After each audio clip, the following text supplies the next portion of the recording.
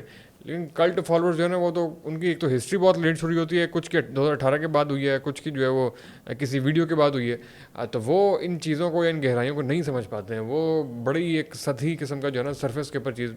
Cult following کا جو سب سے بڑا مسئلہ ہے نا کہ کلٹ فالوئنگ ہو رہی ہے, جو فالو کر رہا ہے اس کو خود نہیں پتا ہوتا کہ وہ ایک کلٹ کا پارٹ بن گیا ہے. یہ اس کا سب سے بڑا مسئلہ ہے, یعنی کہ ڈائگنوز کیسے ہو کہ جب انسان کو پتہ ہی نہیں ہے کہ وہ ایک کلٹ کا پارٹ ہے. انٹرسٹنگ. کلٹ کا جو دوسرا بڑا ایشو ہے, دیکھیں میں کوئی سائیکالوجسٹ نہیں ہوں, اینتھروپولوجسٹ نہیں ہوں, میں نے پالیسی, لا, اکنامکس پڑھی ہوئی ہے اور وہی پریکٹس کرتا ہوں. میرے ڈومین میں جو کلٹ کا جو سب سے بڑا خطرناک نقصان ہے سوسائٹی کو, وہ یہ ہے کہ وہ ڈائلاگ ختم ہو جاتا ہے. جمہوریت بیس ہے ڈائلاگ اور ڈسکورس اور ڈسکشن کے اوپر. کلٹ وہ چیز ختم کر دیتا ہے کہ بھائی ڈائلاگ نہیں ہو سکتا. بالکل ایسے ہی. کلٹ کا سب سے پہلا کام یہ ہوتا ہے, اور جب ڈائلاگ رک جاتا ہے تو کریٹیکل تھنکنگ رک جاتی ہے. جب کریٹیکل تھنکنگ رک جاتی ہے تو اس کے بعد آپ کسی کو کنونس کیسے کریں گے؟ جمہوریت ایک سمپل سسٹم کے اوپر پریڈیکیٹڈ ہے. آپ مجھے کنونس کر لیں, میں آپ کو کنونس کر لوں, میرے پاس آپ اپنے دلائل ہوں گے, آپ کے پاس اپنے دلائل ہوں گے, ہم لوگ ڈائلاگ کریں گے. جس کے اوپر نہیں ہوگا ہمارا کنسنسس کو چھوڑ دیں گے ایسی, لیکن جس کے اوپر ہو جائے گا وہ پھر ہم سوسائٹی کو ویسے فنکشن کرنے کی کوشش کریں گے. کلٹ وہ ناراض رشتہ دار کی طرح ہے شادی میں, کہ جو شادی کا مزہ کرکرا کرتی ہے, شادی کا مزہ خراب کرتی ہے. تو کلٹ جو ہے نا وہ یہ کام کرتے ہیں کہ وہ انشور کرتے ہیں ایکچولی کہ ان کی کلٹ فالوئنگ جو ہے وہ کنٹینیو رہے اور سوسائٹی میں کوئی بھی کنسنسس پیدا نہ کرنے لگے. آپ نوٹ کیجیے گا, جب بھی الیکشنس کا قریب آتے ہیں سب سے زیادہ ایکٹیو یہ کلٹ فالوورز ہوتے ہیں اس ٹائم. ووٹ نہ دو, ووٹ حرام, ووٹ نہ دو, ووٹ یہ, ووٹ مسئلہ. پورے 5 سال ان کو زیادہ خیال نہیں آتا. بہرحال کیوں ایسا کیوں ہے؟ کیونکہ وہ ارریلیونٹ ہو رہے ہوتے ہیں, لوگوں کو ریلیونٹ لینے کا بھی شوق ہوتا ہے. وہ ایک الیکشنس کی ماحول ہوتی ہے, ایک فضا ہوتی ہے, لوگ اس کے اوپر گفتگو کر رہے ہوتے ہیں, ان کا فیوچر ڈیسائڈ ہونا ہوتا ہے اس کے اوپر. جیسے الیکشنس آتے ہیں نا تو یہ لوگ زیادہ ایکٹیو ہو جاتے ہیں کہ ہمیں اسٹیج پہ کیوں نہیں بلایا, ہمیں اسٹیج پہ نہیں بلایا. تو وہ جو ایک رویہ ہے نا وہ پھر ان کا دکھتا ہے. اور وہ انشور کرتے ہیں کہ جی نہیں جی کنسنسس کہیں ہونے لگا ہے تو میں نہیں ہونے دوں گا, میں تو کنسنسس نہیں ہونے دوں گا. پہلا مسئلہ جو یہ ہے وہ یہ ہے. دوسرا ایشو یہ ہے کلٹ کا کہ ہمیشہ کوئی ایسی یونیک بات کرتے ہیں کہ جس کے اوپر ایڈریس, یعنی کہ جو کہ بالکل پریگمیٹک نہیں ہوتی. کلٹ کا ایشو یہ ہے جو بالکل پریگمیٹک نہیں بات کرتے ہیں, یہ ان کی خاص بات ہے. ہاں یونیک, وہ اصل میں یونیکنیس ضروری ہے نا, جسے آپ یو ایس پی کہتے ہیں, یونیک سیلنگ پروپوزیشن, مارکیٹنگ میں پڑھا ہوگا, کراؤڈ سے اسٹینڈ آؤٹ کرنے کے لیے. ہاں بالکل الگ دکھنا ہے ان کو. تو وہ جو ان کا ان کی جو یو ایس پی ہے نا, وہ یو ایس پی یہی ہے کہ وہ یونیک دکھیں کہ دیکھو جی میں وہ بات نہیں کر رہا جو باقی لوگ کر رہے ہیں. ون ورسز آل, میں حسینی کردار ہوں اس ٹائم پہ اور باقی سارے جناب اس ٹائم بالکل. اور اچھا اس کے اوپر ایشو یہ ہے کہ کلٹ کی طرف سے کوئی پریکٹیکل سولوشن بھی نہیں آتا. یعنی کہ کوئی ایسا سولوشن آئے کہ جس کے اوپر آپ بولیں اچھا ٹھیک ہے, کیونکہ میں تو ڈائلاگ پہ بلیو کرتا ہوں, آپ بھی یقین بلیو کرتے ہیں. بالکل. جب ہم لوگ ڈائلاگ اور ڈسکشن پہ بلیو کرتے ہیں تو ہم ان کو بھی سنتے ہیں کہ اچھا ٹھیک ہے بھائی وہ ایسا کیا کہہ رہے ہیں کہ جو شاید ہمیں اس کا علم نہیں ہو سکا, تو ٹھیک ہے ان کا پارٹ بن جاتے ہیں. تو وہ ایسا کوئی سولوشن بھی نہیں دے رہے ہوتے یا کوئی ایسی گائیڈ لائن بھی نہیں دے رہے ہوتے جو کہ بالکل پریکٹیکلی پاسبل ہو. ایسی ان کی گفتگو ایسی ہوتی ہے کہ وہ بالکل ایک سطحی شیلو لیول قسم کی گفتگو ہوتی ہے ان کی, کہ جس کے اوپر سننے میں بہت مزہ آتا ہے اور اوریٹری اسکلز ان کے بڑے اچھے ہوتے ہیں. دیکھیں کلٹ کا جو مارے میں کراچی والے ہیں, کلٹ میں ایک بہت بڑی شخصیت تھی, وہ بہت بڑے کلٹ بن گئے تھے. تو وہ ہم ان کے مارے میں, اور بھی پولیٹیشینز ہوں یا اس کے علاوہ کچھ موٹیویشنل اسپیکرز ہوں جو اپنی کلٹ فالوئنگ اس حوالے سے بنا لیتے ہیں کہ وہ ان کو ایک یونیکنیس دکھنا چاہیے. تو اب دیکھیں نا جو دوسرا ایشو کیا بن گیا اس سے, یہ بن گیا کہ وہ ڈسکشن آگے نہیں بڑھ پاتا, ڈسکشن میں ڈیڈ لاک ہو جاتا ہے. میں آپ کے ساتھ بیٹھوں گا نہیں آپ جب تک میری بات نہیں مانیں گے, جب تک آپ میرا پرمائز نہیں مانیں گے میں آپ کے ساتھ گفتگو نہیں کروں گا. تو وہ سوسائٹی میں ڈسکشن کیسے آگے ہوگا؟ سوسائٹی میں کریٹیکل, وہ خود کہتے ہیں جو جتنے بھی کلٹ بنے ہوئے ہیں وہ خود کہتے ہیں کہ کریٹیکل تھنکنگ کو میں پروموٹ کر رہا ہوں, وہ خود کہتے ہیں. لیکن وہ سب سے زیادہ جو ڈیمیج کرتے ہیں وہ اسی کریٹیکل تھنکنگ کو کرتے ہیں. یعنی کہ ان کے لوگوں سے گفتگو کریں تو اب دیکھیں ہم نے تو فیل کیا نا, جو ان کے لوگوں سے گفتگو کریں تو وہ یہی ایک بالکل اسی انداز میں گفتگو کرتے ہیں کہ نہیں جی انہوں نے کہہ دیا تو وہ ٹھیک ہے, ان کو زیادہ علم ہے, آپ کو زیادہ علم نہیں پتا. ان لوگوں سے آپ سبسٹنس بہت, یعنی کہ ایشوز کے اوپر بات کریں, اصل میں آپ سمجھ نہیں پا رہے ہیں کہ وہ کیا کہہ رہے ہیں. آپ کا دماغ اور آپ کی جو ہے نا اپروچ ویسی نہیں ہے جو وہ بتا رہے ہیں. اصل میں آپ سمجھ نہیں پا رہے وہ بات کہاں سے کر رہے ہیں, آپ کا وہ معیار ہی نہیں ہے, آپ کا اسٹینڈرڈ ہی وہ نہیں ہے. بالکل ایسی ہے, اسی قسم کی باتیں. اب کلٹ کا یہ ایشو ہے. اچھا کلٹ پاکستان میں اللہ کا شکر ہے بہرحال ہیں, مسئلہ ہے یہ, لیکن ایسے کلٹ نہیں ہے کہ جو ویسٹ میں ہیں, ویسٹ میں رہے ہیں. یعنی کہ ایک بڑی اگزامپل ہے کہ ایک بہت بڑا کلٹ بنا اور اس نے کوئی 1000-1200 اس نے کہا کہ جی ہم آج اپنی جان لے لیں گے, اور ایک مقام کے اوپر ان لوگوں کو جمع کیا, 1200 لوگ جمع ہوئے اور 1200 لوگوں نے کوئی پوائزن تھا یا جو بھی تھا وہ لے لیا, اور تقریباً ان میں سے 80% لوگ وہیں مر گئے تھے. تو کلٹ کی جو انتہا ہے وہ یہاں تک بھی پہنچتی ہے. ایسا ہی ہے. لیکن پاکستان میں بھی مطلب یہ کہ اوبیسلی جو کلٹ کی جو فلاسفی ہے یا کلٹ کی آئیڈیالوجی ہے, اس کی ٹیکنالوجی چونکہ سوشل میڈیا ہے, تو پاکستان کے اندر بھی ہم دیکھ رہے ہیں کہ ان کی پاپولیشن میں اضافہ تو ہو رہا ہے. تو خیر یہ نہیں ہے کہ کم ہے, آہستہ آہستہ. ابھی خیر ہم پولیٹیکل اس پہ بات نہیں کر رہے, ابھی ہم ابھی اپنی اسی جہاں سے ہم نے بات شروع کی تھی کہ اینٹی ڈیموکریسی یا ریلیجیس ڈاکٹرائن کے اندر ہی اگر ہم دیکھیں تو ان کی پاپولیشن بہرحال گزشتہ عرصے میں اس سوشل میڈیا کی اس کی وجہ سے بہت بڑی ہے. چاہے اس کے پیچھے کوئی تنظیم ہے یا نہیں ہے, ان کی کوئی پراپر کوئی لاہے عمل یا آرگنائزیشن یا کوئی آئیڈیالوجی یا کوئی مرتب کوئی منظم کوئی اسٹرکچر, ایسا کچھ بھی نہیں ہے. لیکن سوشل میڈیا کے چند لیکچرز اور پوڈ کاسٹ اور چند ریلز اور وہ کیرزما اور وہ کمیونیکیشن اسکلز اور وہ اوریٹری, اس کی بیس کے اوپر بہرحال پاپولیشن تو بڑی ہے ان کی پچھلے. اچھا دیکھیں اس میں ایک اور انڈیکیٹر ہے, وہ یہ ہے کہ ان کلٹ کی وجہ سے الٹیمیٹ بینیفیشری کون ہے. ہم کرمنل جسٹس سسٹم میں یہ بہت امپورٹنٹ پرنسپل ایک فالو کرتے ہیں کہ کوئی بھی کرائم ہوا ہے تو اس میں بینیفیشری کون ہے. لازمی نہیں ہے کہ ہر دفعہ بینیفیشری کرنے والا ہی کرمنل خود ہو جس کو بینیفٹ پہنچ رہے ہو, لیکن یہ ایٹ لیسٹ نوٹ کرنا ضروری ہے کہ اگر یہ ٹرینڈز بن رہے ہیں, اگر وہ کلٹ فالوئنگ ان کی بڑھ رہی ہے تو اس کا الٹیمیٹ بینیفیشری کون ہے. اب مجھے بتائیے کہ یہ جو اینٹی ڈیموکریٹک فورسز ہیں جو سیاست میں بھی نہیں ہیں, یعنی کہ وہ کوئی پولیٹیکل کسی پولیٹیکل ڈسکورس کا پارٹ ہوں یا پولیٹیکل جو ریلم ہے اس کا پارٹ ہوں، وہ اس کا پارٹ بھی نہیں ہے، وہ الگ سے اپنی ایک مسجد بنا کے بیٹھے ہوئے ہیں. تو اس کا جو بینیفیشری آپ کے خیال میں وہ اب مطلب آبویسلی اسٹیبلشمنٹ کو ڈائریکٹلی اگر آپ نہیں دیکھیں میں یہاں تک نہیں کہوں گا، میرا نام سے کوئی تعلق نہیں ہے. میں صرف یہ عرض کروں گا کہ جو اینٹی ڈیموکریٹک فورسز ہیں اس کا بہرحال فائدہ اینٹی ڈیموکریٹک فورسز کو ہی ہوتا ہے. ابھی ہم پچھلے پوائنٹ پہ تھے جب بات کر رہے تھے کہ خلافت والے جو پوائنٹ کے اوپر کہ جمہوریت کفر، جی بالکل، خلافت والے جو ہیں جمہوریت کفر ہے اور جمہوریت حرام ہے، اور لیکن خلافت نافذ کرو اور یہ ہے، اور ساتھ ہماری کچھ فائلیں بھی خرید لو اور ہمارے چینل کو بھی سبسکرائب کر لو، تو وہ والے جو وہ پورا ہے. تو آپ اتنا زیادہ کیوں اس کے اگینسٹ ہیں؟ اچھا میں یہ بات کرنے سے پہلے اگر آپ کی اجازت ہو تو میں اپنے تھوڑے سے کریڈینشیلس بتا دوں. جی ضرور. میری کنونشنل ایجوکیشن بھی ہے اوبیسلی، بیچلر میرا کامرس میں ہے، پھر میں نے MBA بھی کیا ہوا، پھر میں نے لاء پڑھا، پھر بعد میں نے پریکٹس شروع کی، پھر میں نے یورپ سے ابھی ریسنٹلی لاء اکنامکس اور پالیسی میں پوسٹ گریجویشن کی ہے. لیکن اب اگر یہ میں اس ڈومین کے ساتھ بات کروں گا تو آبویسلی بات ہے لوگ کہیں گے کہ جی کوئی لبرل ہے، کوئی سیکولر ہے بات کر رہا ہے. تو میں نے 1 سال علوم دینیہ کا کورس بھی پڑھا ہوا ہے ایک مدرسے سے، اور اسلامک جورسپروڈنس کا بھی ایک سیپریٹ کورس کیا ہوا ہے. تو جورسپروڈنس کا ایک یعنی کہ فقہ کا ایک بنیادی پرنسپل ہے، وہ یہ ہے کہ عبادات کوئی بھی چیز اس وقت تک، کوئی بھی معاملہ اس وقت تک عبادت نہیں ہوگا جب تک اس کے عبادت ہونے کی دلیل قرآن و سنت سے نہ مل جائے. یعنی کہ جو اس کی امپلیکیشن ہے وہ پازیٹیو امپلیکیشن ہے، یعنی کہ جب تک وہ عبادت کنسیڈر نہیں کی جائے گی کہ جب تک اس کی جو ایویڈنس ہیں وہ قرآن و سنت سے نہ مل جائیں. ٹھیک ہے. معاملات میں اپوزٹ ہے، معاملات میں کوئی معاملہ اس وقت حرام یا امپرمیشبل کاؤنٹ ہوگا جب تک کہ اس کے حرام ہونے کی دلیل قرآن و سنت سے نہ مل جائے. تو میں نے عبادت کے اوپر اتنا ڈیٹیل میں نہیں پڑھا ہوا کیونکہ میرا جو ڈومین تھا وہ ہمیشہ سے جورسپروڈنس تھا، لاء تھا. تو اس بنیاد کے اوپر جن کا دعویٰ ہے یہ کہ جمہوریت حرام ہے، تو یہ آنس ان کے اوپر ہے کہ وہ ایسا لٹریچر پروڈیوس کریں، وہ حرام ثابت کریں.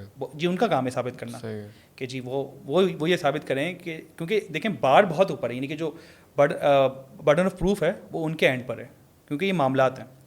میرے خیال سے کوئی بھی یہ نہیں کہتا کہ جمہوریت جو ہے وہ عبادت کوئی 5واں ستون ہے یا دین کو، کوئی بھی نہیں کہتا. سب یہ کہتے ہیں کہ بھائی جمہوریت ایک ٹول ہے، ایک ایڈمنسٹریٹو. ہم یہ مائک یوز کر رہے ہیں، ہم یہ کیمرہ یوز کر رہے ہیں، یہ ایک سمپل اس کے علاوہ ہم اچھا یہ تو چلیں فزیکل امباڈیمنٹ ہے نا ان چیزوں کی. بہت ساری چیزیں ہیں جو سسٹمز بنے ہوئے ہیں جن کے ہم اور آپ ڈائریکٹ بینیفیشری ہیں. بہت سارے ایسے سسٹمز ہیں کہ جن کے ہم لوگ مستقل یوز کر رہے ہیں. یہ گھر بنا، اس کے پیچھے آرکیٹیکچر ہوگی، آرکیٹیکچر نے وہ ڈیزائن کیا ہوگا کسی سافٹ ویئر کے اوپر.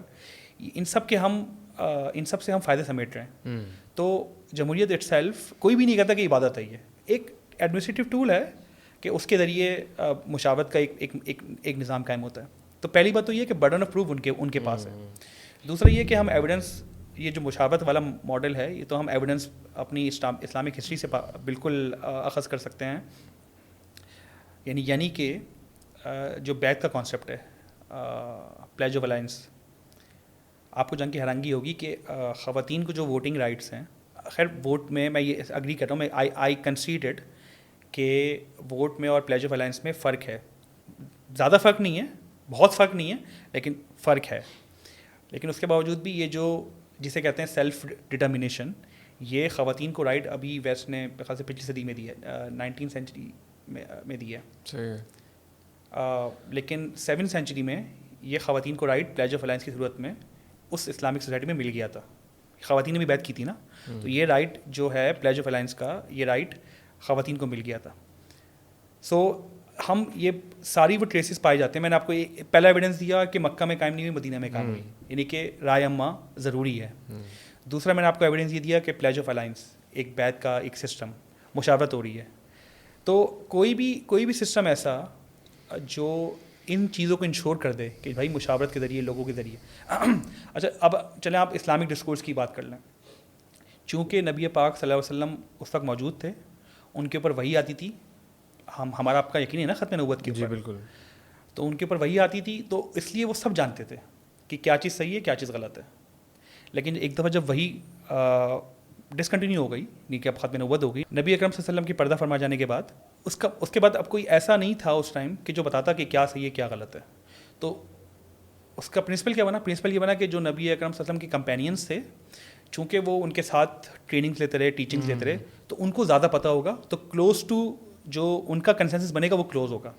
یعنی کہ آپ ان کے قریب جاتے جائیں، کامن سینس بھی ہے نا، تو آپ کو پتہ لگ جائے گا. کوئی یہ کلیم کر سکتا ہے آج کے دور میں کہ نہیں جی جو میں عرض کر رہا ہوں وہ بالکل صحیح ہے، یعنی کہ جو اسلامک کوئی چاہتا بھی ہے خلافت نافذ کرنا، وہ کہتا ہے جی میں اسلام کا نظام نافذ کروں گا، تو وہ یہ دعویٰ کر سکتا ہے کہ جی مجھے پتہ ہے کہ ایکچولی اسلام کا نظام کیسا ہے، وہ یہ نافذ کر سکتا ہے؟ یہ بہت بڑا دعویٰ ہی ہے. یعنی کہ اگر کوئی انڈیویجول، کوئی گروہ یہ دعویٰ نہیں کر سکتا تو آلٹرنیٹ کیا ہے؟ آلٹرنیٹ یہی ہے کہ آپ ایک اتفاق رائے کا، مشاورت کا ایک ماڈل بنائیں گے جو انشور کرے گا، جو کیا انشور کرے گا کہ بھائی ہم جو کلوزسٹ انٹرپریٹیشن ہے اسلام کی وہ ہم فالو کریں، وہ انٹرپریٹ کریں. تو یہ اس کے لیے ضروری ہے. کوئی بھی یہ ایک گروہ یا ایک فرد دعویٰ نہیں کر سکتا، کیونکہ دیکھیں ناؤز باللہ پھر وہ کیا بولے گا کہ وہ الٹیمیٹلی کیا بولے گا کہ یا تو پھر اس کو وہی آ رہی ہے. ہاں جی ایسا ہی ہے. اس کو تو پھر وہ تو غلطی کر ہی نہیں سکتا. ظاہر ہے اس میں تو ڈبیٹ اور ڈفرینسز اس میں ہوں گے بہت سارے. آپ کی موجودگی کا فائدہ اٹھاتے ہوئے یاسر بھائی، اسلامک جورسپروڈنس پہ آپ کا بڑا تفصیلی کام ہے. اسلامی سزاؤں کے بارے میں جب اسلامک سسٹم کی بات ہوتی ہے اور اسلامی شریعہ کی بات ہوتی ہے، امپلیمنٹیشن آف اسلامک سسٹم کی بات ہوتی ہے، تو اسلامی سزاؤں کے بارے میں کافی لوگ بہت زیادہ اعتراض کرتے ہیں کہ یہ سزائیں جو ہے نا یہ ہیومن رائٹس کے خلاف ہیں، یہ بنیادی انسانی حقوق کے خلاف ہیں. تو آپ as a student of, as an expert of Islamic jurisprudence اس کو کیسے ایڈریس کریں گے؟ اس کا ایک آسان جواب ہے اور ایک لمبا جواب ہے. آپ کیا سمجھ نہیں آپ تفصیل سے جواب دیں، پوڈ کاسٹ ہے. اچھا، اس میں آپ نے کہا بنیادی انسانی حقوق، تو یو این کی کچھ کنونشنز ہیں، یو این کی کچھ ریزولوشنز ہیں. ایک کنونشن ہے سوشل، کلچر اور اکنامک رائٹس کے اوپر، ایک کنونشن ہے ہیومن رائٹس کے اوپر. تو بہرحال وہاں سے کچھ ٹریسز ملتے ہیں. لیکن یہ جو ہیومن رائٹس کی ڈیفینیشن اٹ سیلف ہے، اس کے اوپر کہیں دنیا میں کوئی کنسنسس نہیں بنا ہوا کہ بھائی یہ دنیا میں 8 ارب کی آبادی، ان میں سے 4 ارب سے زیادہ لوگ جو ہیں وہ کسی ایک ڈیفینیشن کے اوپر رائے انہوں نے قائم کر لی ہو. یہ نیچرل رائٹس اور پازیٹیو رائٹس کی ایک جنگ ہے جو بہت پرانی، جورسپروڈنس کی بہت پرانی جنگ ہے. نیچرل رائٹس جو ہیں وہ سب سے پہلے ہابس ایک فلاسفر تھے، اس کے بعد پھر جان لوکی جو فادر آف لبرلزم ہیں، انہوں نے نیچرل رائٹس کی ٹرم ایکچولی کوائن بھی کی تھی انہوں نے. پھر نہیں آپ بہت زیادہ گہرائی میں چلیں گے، تھوڑا سا اس سے کم والا جو ہیومن رائٹس کے آپ نے ذکر کیا نا، تو وہ ہیومن رائٹس کی جو ڈیفینیشن ہے کہ انسانی حقوق ایکچولی ہے کیا، وہ انسانی حقوق کے اوپر کوئی کنسنسس نہیں ہے. پہلی بات تو یہی ہو گئی ہے. تو جب انسانی حقوق کے اوپر کنسنسس نہیں ہے تو لوگوں نے اپنے نکال لیے کہ بھائی کچھ نیچرل رائٹس ہیں جو جس کے لا کی ہابس پروپوزرز ہیں، پھر پازیٹیو رائٹس ہیں جس کا آسٹن تھا ایک پروپوزر، پھر اسلامک ہیومن رائٹس بھی ہیں. یہ پورا ایک ڈومین ہے اسلامک ہیومن رائٹس کے اوپر. تو یعنی کہ ہیومن رائٹس کی جو ڈیفینیشن ہے اس کے اوپر کوئی اتفاق نہیں ہے، کوئی یونیورسل اتفاق نہیں ہے کہ ہیومن رائٹس کیا ہیں. ابھی ریسنٹلی جرمنی نے اور کچھ اور کنٹریز نے یہ ہیومن رائٹس میں شامل کر لیے کہ جو ایک کلائمیٹ چینج ہو رہی ہے، یعنی کہ جو ماحولیاتی آلودگی ہو رہی ہے، اس کے خلاف یہ یعنی کہ ماحول بھی ہیومن رائٹس کا پارٹ ہے، کہ صاف ماحول بھی ہیومن رائٹس کا پارٹ ہے. ابھی ریسنٹلی ہوا ہے اور یہ 26ویں امنڈمنٹ میں سے بھی ایک اچھی بات ہے بہرحال ہماری جو اس پہ آتے ہیں اس کے بعد. تو ہیومن رائٹس کے اوپر کوئی کنسنسس نہیں. جب ہیومن رائٹس کے اوپر نہیں ہے تو ہر ایک کا اپنا ریفرنس پوائنٹ ہے، ہر ایک کے اپنے ریفرنسز ہیں. ایک تو یہ بات ہو گئی. تو جب بھی ڈسکشن ہوگا اسلامی سزاؤں کے اوپر وہ اسی ڈومین میں ہوگا. دوسرا جو سب سے بڑا ایشو ہے نا وہ ہے انفارمیشن ایسیمیٹری، یعنی کہ بہت سارے لوگوں کو پتہ ہی نہیں ہے اسلامی سزائیں ایکچولی ہیں کیا. یہ اس سے اتفاق ہے. اور دوسرا یہ ہے کہ کہیں بددیانتی بھی ہے. میں ایک بددیانتی کی ایگزامپل دیتا ہوں. ہمارے ڈین تھے school of law university of Karachi کے، پروفیسر غوث، جسٹس ریٹائرڈ پروفیسر غوث. وہ 92 میں 93 میں انتقال ہو گیا، اللہ ان کی مغفرت فرمائے. 92 یا 93 میں ایک کانفرنس تھی یورپ میں، مجھے ایگزیکٹلی نہیں، میں بھول گیا کون سا شہر تھا. تو وہ اپنا نریٹ کر رہے ہیں واقعہ. وہ یہ عرض کر رہے ہیں کہ جی میں وہاں پہ تھا اور جو کنونشن تھی وہ یہ تھی کہ جی جو وائلنٹ پنشمنٹس ہیں نا وہ نان وائلنٹ کرائم کے لیے نہیں ہونی چاہیے. یعنی کہ وائلنٹ کرائم اور نان وائلنٹ کرائم ہوتے ہیں. یعنی کہ نان وائلنٹ کرائم وہ ہوتے ہیں کہ جس میں کوئی خوف، کوئی ٹیرر، کوئی کسی کی انجری نہیں ہو رہی ہو. نان وائلنٹ کرائم ہوتے ہیں. جیسے